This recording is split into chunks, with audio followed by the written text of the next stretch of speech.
Hi guys, welcome to Deep Diver. In this video, we will discuss interfaces. Like other programming languages, Golang also has the interface concept, but how an interface is implemented in Golang is very different. So let us first see how we can declare an interface in Go. For that, we need to use first type keyword and then we need to give the interface name. Let us say I want to create a interface named as payment processor. Okay, and then at last we need to provide the interface keyword. And in this interface we can add any number of methods. Let us keep only one method for now. I will name the method as pay, which will accept a float 64 type as input. Okay, now let us add a struct as well. Let me add a struct named as credit card, and I will keep two fields in this struct. First will be the bank, which will be of type a string, and other can be card number, which will again be a string. Okay, so this credit card and this payment processor interface we have created in our code.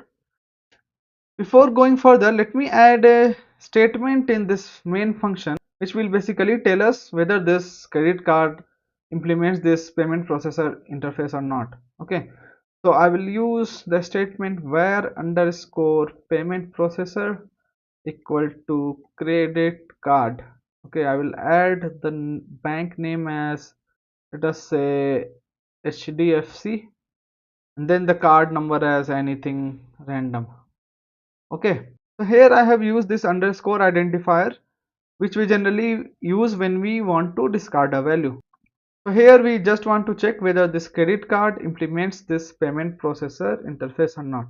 So that's why I have used this underscore identifier. Now if you look at the error, it is telling cannot use credit card as payment processor value in variable declaration. Credit card does not implement payment processor, which is kind of expected as this credit card does not implement the payment processor interface. Okay, so how can this credit card implement this payment processor interface? If you are coming from languages like C++ and Java, you may think that there exists a keyword like implements and we can use it like this. Okay, but there is no such provision in Golang. Golang does not have implement keyword or keyword similar to implement. Okay, then how we can make sure this credit card implement this payment processor interface? So one of the fundamental principle of Golang is it follows convention over configuration. Okay, so the convention here is whenever this credit card has this pay behavior, it will automatically implement this payment processor interface and will qualify as payment processor type. Okay, so let us add the pay behavior on this credit card struct. How we can do that? We can do that using receiver. So let us add this behavior pay on this credit card using receiver. So we have the method pay.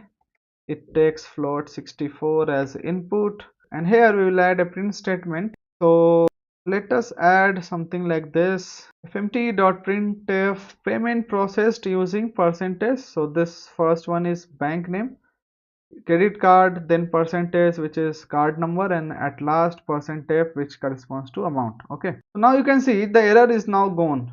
Why? Because this credit card now has this pay behavior, right? So that's why you don't see the error like this credit card does not implement this payment processor interface. Okay, so what happens when we add, let us say, one more method here? Let us add refund method here.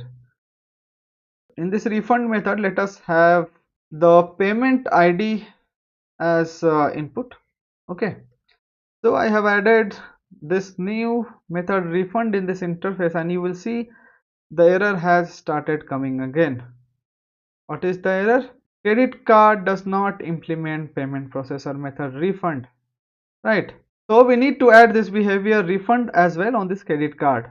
How we add a behavior to a struct? Using receiver. So I will have one more method here called refund, and it accepts payment ID of type string.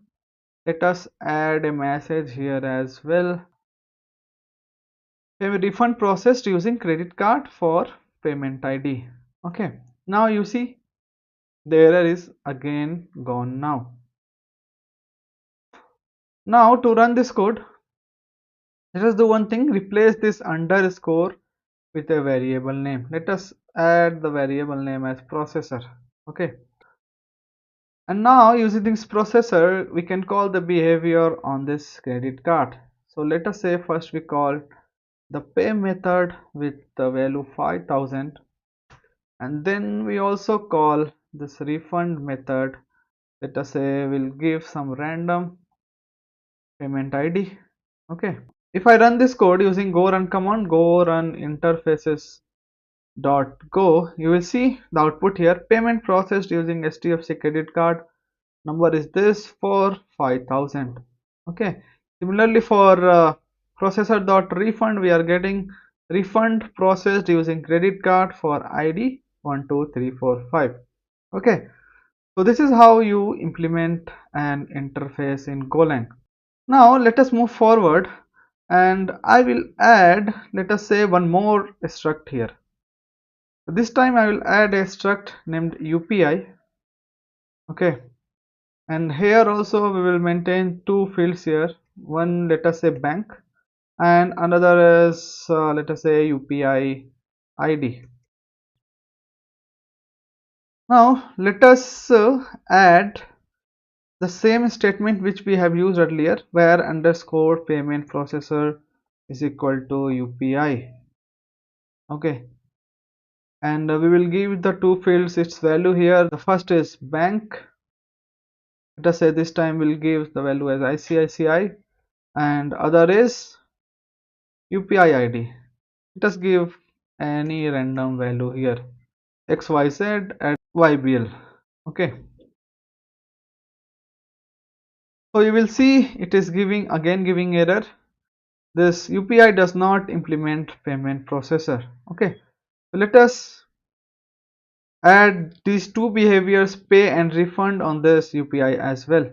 So I will copy paste this function, and we'll do some modification so that it fits for UPI. So instead of this credit card receiver, we now use UPI, right? And payment processed using UPI for %f, and here we'll need to do u that bank and u dot UPI ID. Okay, and for refund as well we will do similar thing. We will replace this credit card with UPI and modify the message as refund processed using UPI for ID this. Okay, now you will see the error has gone, right?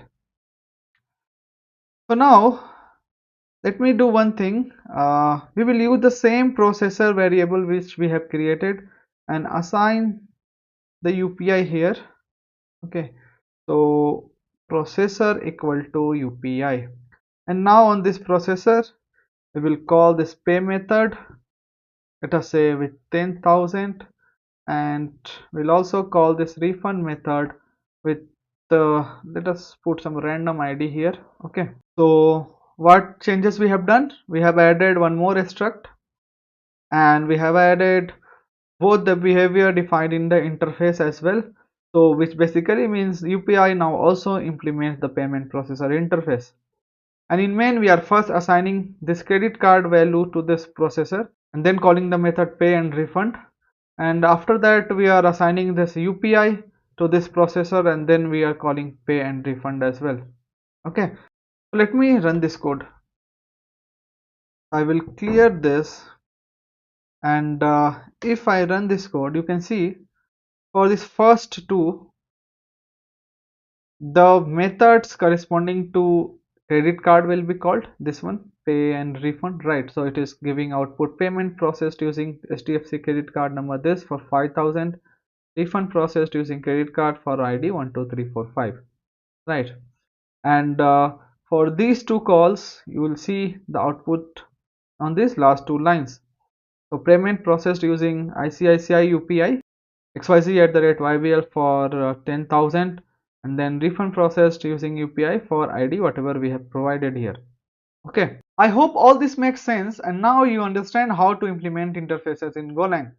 So to summarize, the interface implementation is Golang is based on primarily two concepts, and those two concepts are Golang follows convention over configuration, and in Golang interfaces are about capability, not identity. So let us go through these concepts one by one. So convention over configuration means if you have worked with other languages, then you must have seen there whenever we need to implement an interface, we need to have something like this, right? So this is basically a configuration. Here you are configuring that this credit card implements this payment processor. And Golang avoids that. That's why you don't see any keyword like implement in Golang. Okay. And the convention here is if any struct provides the behavior required by the interface, then that struct automatically implements that interface and becomes that interface type. Okay. Now let us move to the second concept. Interfaces are about capability, not identity. In Go, an interface does not care what the type is. It only cares what the type can do. So here we does not need to declare that this credit card is a payment processor, but we just need to add these two behaviors pay and refund to this credit card. If it provides all the methods required by the interface, the Golang considers it compatible. So this happens in real life as well. You are identified by what you do, right? For example, if you paint, you become a painter. If you dance, you become a dancer. If you teach, you become a teacher. Similarly, any struct which pays and refunds qualifies as payment processor. Now let us move forward and let me add a new function here. I will add a new function make payment which will receive two input. First is the payment processor. I will name this input parameter as processor, and other is amount, which is basically float 64. And inside this make payment, what we'll do is we'll basically call the pay function defined on the interface. Okay, and here we need to pass this amount. And let me go to this main function, and here what we will do, we'll get rid of this where processor payment processor, and we'll use a variable, let us name it credit card, to store an instance of this struct. And similarly for this UPI, we'll use a variable named UPI. Okay, and we'll get rid of this processor.pay processor.refund. And now we will use this make payment function to call this pay method. Okay, so here first we will use this make payment on credit card. Let us say we pass the value as 5000. Next we'll call this make payment on UPI. Let us say we pass 10,000 here. Okay, so what changes we did? We introduced a new function make payment which basically calls this pay method defined on the interface, and we have created an instance of credit card, an instance of UPI, and then we are using this make payment function once for credit card and once for UPI. So now let me run this code. So if I run this code using go run interface.go, you can see it is working and it is printing payment processed using HDFC credit card for 5000, and we have a similar message for UPI as well. Okay, so now let me ask you a question here. So when we are calling this make payment method once with credit card and once with the UPI, how this make payment is making sure that corresponding pay method on credit card and UPI is getting called. So internally this interface maintains two things. First is the type and the other is value. Okay, so here there are two types, credit card and UPI, which implements this payment processor interface. So in this type it will hold that information, and in the value it will have the instance of the struct. Okay, so let us add the printf statements for printing this type and value. Let us add type first, type %t, and we'll pass processor here. And second, let us have the value %v. Here we'll pass processor only. Okay. If I run this code again, let me clear this and run go run interface.go. Let us add new line here as well. Okay, so that the output is clear. And if I run this code, you will see for the first call, which is make payment credit card 5000, you can see the type is getting printed as main.credit card. Value is getting printed as whatever value we have passed here. Okay. And then we have the message which is coming from the pay method defined on the credit card, right? Similarly, for the second call, make payment UPI, we are getting type as main.upi. So this main here basically is the package name, as we have the package name main here. That's why we see main.credit card and main.upi. And then the value is whatever we have defined it here. Okay. And then we have the message coming from the pay method of UPI. Okay. So that's it for this video. I hope all this makes sense, and see you in the next one.